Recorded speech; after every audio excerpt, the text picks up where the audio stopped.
మొలక గడ్డిని తయారు చేయాలంటే షేడ్ నెట్ అవసరం. 5 పాడి పశువులకు 8 అడుగుల పొడవు, అలాగనే 8 అడుగుల వెడల్పు, 8 అడుగుల ఎత్తుగల చిన్న షెడ్డుని ఏర్పాటు చేసుకోవాలి.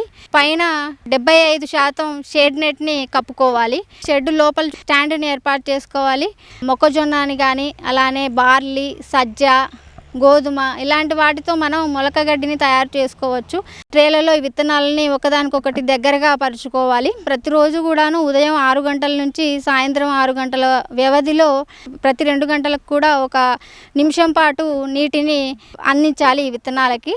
7 రోజుల తర్వాత మనం చూసుకున్నట్టయితే 1 కేజీ నుంచి సుమారుగా 6 నుంచి 7 కేజీల మొలక గడ్డిని మనం పొందవచ్చు.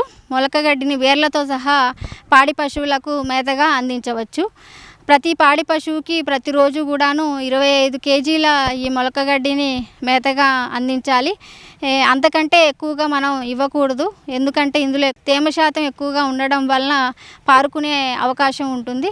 మొలక గడ్డితో పాటుగా ఇతర పశుగ్రాసాన్ని అలాగనే 5 నుంచి 6 కిలోల ఎండుగడ్డిని కూడా మేతగా అందించాలి.